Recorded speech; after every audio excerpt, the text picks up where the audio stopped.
Welcome and happy Sunday to the Knicks weekly roundup. We're gonna talk about the week. I'm gonna try to, kind of slow down in terms of recording after every game. It seems with my life it's not plausible yet, but we're working on getting a rhythm here. And we're just gonna go over it was an eventful week. Uh, you know, the Knicks beating the Hawks in Atlanta with a team that by all intents and purposes had the best off season of any team in terms of free agency, signing Bogan Bogdanovic, the development of John Collins and Trey Young, um, getting Onyeka Okongwu with the sixth pick. They had a very eventful offseason, and to go down there and to really to outmuscle them and to win that game was quite remarkable. You got to see a lot of development. You saw that the team was down, I think, about 15 points at one point. And just like any Tibbs, Van Gundy, Pat Riley, Eric Spoelstra, that whole tree, Steve Clifford, you know, there's just tons that come from that tree. And the one thing that you're not going to do is you're not going to outwork them. And we got to see that with this team, so that was exciting. Um, Going with back-to-back wins against the Jazz, they were down 18 at one point. The Jazz are a perennial playoff team in the Western Conference, and it's maybe, just anecdotally, maybe five times as hard to win in the West or to get into the playoffs in the West and to beat the Jazz with a pretty full team was quite remarkable in itself. That led them to win 4 out of 5 on the road, except for that historic loss in Tampa Bay against the Raptors. Um, and then I actually predicted this loss to my brother because the Thunder are just like the Knicks. They're no named, scrappy, up and coming, young developing team. You can't really game plan for the Thunder because they have no stars, and it's a mixture of veterans that want to raise their stock to go on to other teams, and young prospects that are raising up, and it's in the Thunder's best interest to lose. But they're a scrappy team. They're young. They're good, and I predicted that they were going to lose because the Knicks are not great with good fortune historically, and just like any other team, you're going to have letdowns in the NBA. The NBA is a grind. So it was a good hard fought game, but I did enjoy watching the game develop. You knew from the shooting from the beginning that they were going to lose. But in any case, I think it still was a positive week. With any time that you have more wins than losses, it's a positive week. So there we go. So I want to start in terms of talking about the week wrap up, and asking and posing the question: is Julius Randle an All Star? And obviously, it's a small sample size. What, 9 games in?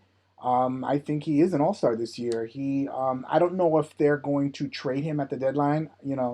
He has a very nice contract where it's only 1 year and it's a team option for next year. Do they, because the more minutes that Julius plays, the less Obi's going to play. So if it was me, at the beginning of the offseason, I would have waited for his value to increase and trade him and flipped him. But if you think that he's a potential to be in this team going forward, for whatever reason, then I think you keep him. And I think that it lets out a lot of air out of the balloon if you were to trade him, and it would send a wrong message to the guys that we're not in this for winning. So I think at this point, the way he's played, you have to keep him, and you have to exercise that contract for next year. I mean, they have tons of cap space, so they're not hurting for it. So I do think he's coming back next year. So I actually got something interesting that I heard on the broadcast, and I wanted to take a look at it, regarding if Julius Randle is an All Star. And I'm gonna just let's make it as big as possible so that we can see this. And oh, let's not cover up my head. And if you look at the numbers with LeBron James, it is remarkably similar. And who would have said this? If anybody would have said this before the season started, I would have asked to see a drug test because Knicks Nation and any player that watches them on a regular basis knows last year was a horror show for Julius Randle. He, by all accounts, was the second or third best player on the team behind Marcus Morris. Um, RJ Barrett had a tough year last year, and Mitch had a pretty good year last year, but everybody wanted him gone. He was a turnover machine. He was horribly defensively. Him and Mitch did not pair well. But look at his numbers this year. He's just a few points behind LeBron, a few assists. And let's just keep in mind that LeBron won the assist title this past year with 10 assists. And this is not it's not a fair comparison because obviously Julius is 25 and LeBron is 36. LeBron, the only competitor that he has in this game is Michael Jordan, whether or not he's the GOAT or not. So for him to have comparable numbers to LeBron, even at this stage in his career, LeBron, by all estimates, spends a few $1,000,000 a year on his body and his upkeep, is quite remarkable. And it just shows what good coaching and good team chemistry and a good environment does to players. So I want to piggyback on that and talk about Kevin Knox because Kevin Knox has been getting a lot of shade from a lot of players, and you see the tangibles in him. He has a great body, low motor, his temperament. You wish he was a little bit more fiery, but he's not that. And they're comparing him to Shea Gilgeous-Alexander and Michael Porter Jr., who were picked after him. And I understand that these players are great, but their environments are great. Shea Gilgeous-Alexander, who the Knicks just lost to, had Chris Paul as a mentor, had Billy Donovan coaching him. Kevin Knox has had, in 3 years, he's had, 4 coaches, turmoil, front office. How are you going to get any kind of rhythm? And I think you wait on players like that. But anyway, Tom Thibodeau is showing what good coaching can do with Julius. And I do believe that good coaching will affect the rest of the players down the line. Even now, Kevin Knox is playing with a little bit of a swag. He's actually developed now into a 3D-ish type player. He's hit some wonderful three-point shots to close out quarters. He's had a strong outing. I would like to see him get a bulk of the minutes in comparison to Reggie Bullock, who is just a vet, who is on a 1-year contract for $3 million. There's not a future. He's a hired gun, essentially, and he's the oldest player on the Knicks, so I don't see a future in comparison with this team. But I do think Kevin Knox should slide into that role probably next year. I don't think this year is the time. Reggie Bullock is, as I said, the oldest player on the Knicks. I don't see too much, but I'm not a coach when it comes to him. He's had 0 for 9 nights. He's not passed the ball well, but apparently he's a very good team defender and he understands the sets. So I think maybe that's the reason. But Kevin Knox needs to accelerate and make sure that he limits his mistakes so he can go on. But anyway, I just wanted to show that comparison. It was quite remarkable to me in seeing, what Julius has been able to do in comparison to LeBron James. And now, in terms of are the Knicks a playoff team, let's actually take a look at something which is very interesting. Let me see if you can see it. Now this right here, I'm going to actually increase this. Are the Knicks a playoff team? And, I had my doubts early, but I honestly think that they are. Because if you look at the strength of schedule, the Knicks have the most road games in the first half of the year of any team in the NBA. Correct me if I'm wrong in the comments. But look at their strength of schedule, and they're above 500. They have the third hardest schedule. I'm like blown away by that. And they have a winning record. And you look at the Spurs, that shows good things for the Spurs, and the Heat are definitely getting back into the playoffs. But, that says a lot. If you can go 500 and just kind of tread water until the All-Star break, and even if you're at 500 at the All-Star break, that is a major victory because it's going to be cake. And teams that want to lose or are going to want to tank or are saying that this are going to be sellers at the deadline, they're going to give up. And if you're at 500, you're knocking at the door. Now, I've said this many times on the channel before. I would prefer to go into the lottery just one more year, but for it to be kind of like knocking on the contention of the playoffs, maybe like the play-in tournament but losing or something along those lines. But, if Thibodeau has accelerated the process of winning, that's a good thing. That's a great thing. Even finishing 8th or winning in the tournament, and just getting swept in the first round is progress. And I'm very bullish on the Knicks getting to the playoffs in understanding this strength of schedule, because that's just remarkable. When you look at the Pistons, who are two slots down with strength of schedule, they've struggled at 2-7. That says a lot. The Knicks are winning road games. They're treading water at home right now, but I am bullish, and I do believe that the Knicks have a very good shot at finishing somewhere in the 8 to 10 range, and that would be progress. Okay. Okay. So that's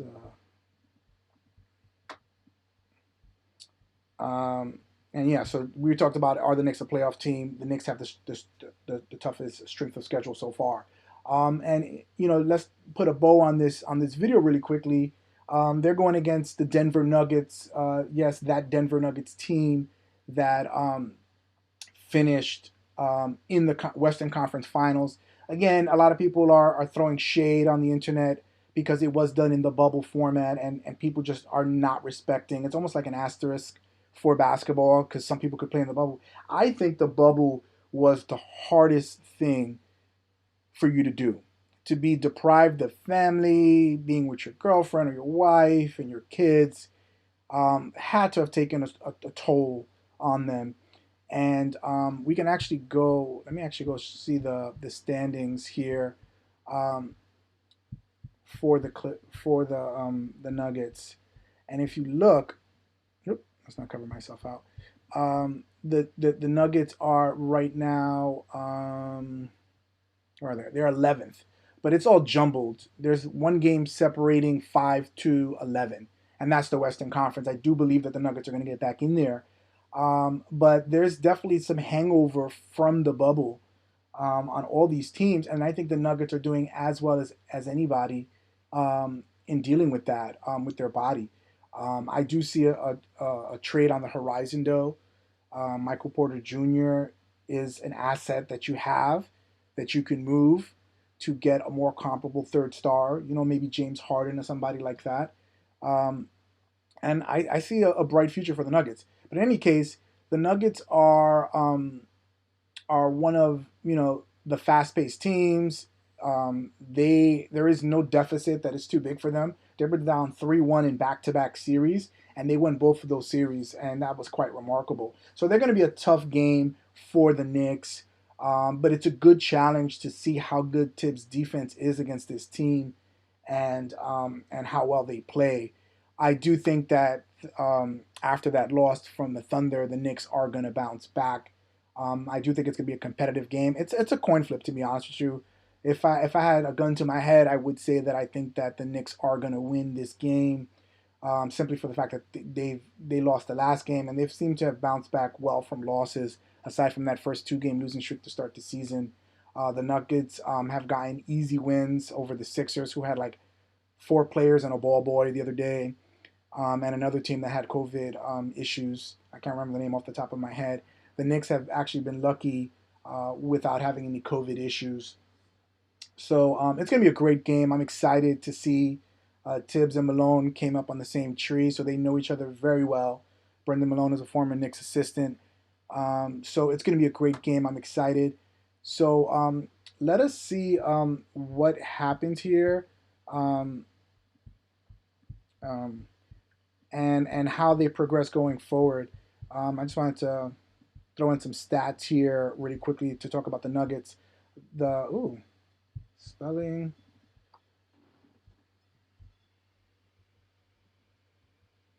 Okay, that's all right.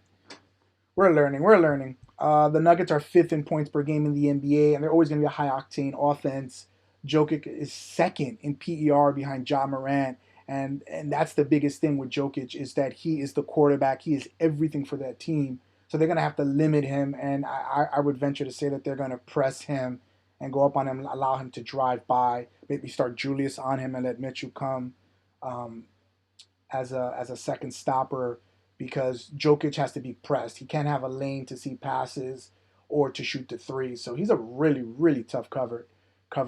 Um, See, so I know this was not my fault. I think this was auto-correcting. Good Lord. Um, the Nuggets are currently 11th in the West, and the Knicks are 6th in the East. So it's going to be a great game. I'm excited. We'll see what happens, and we'll talk about that later. Okay? Leave any comments and likes, and let me know what you think. All right.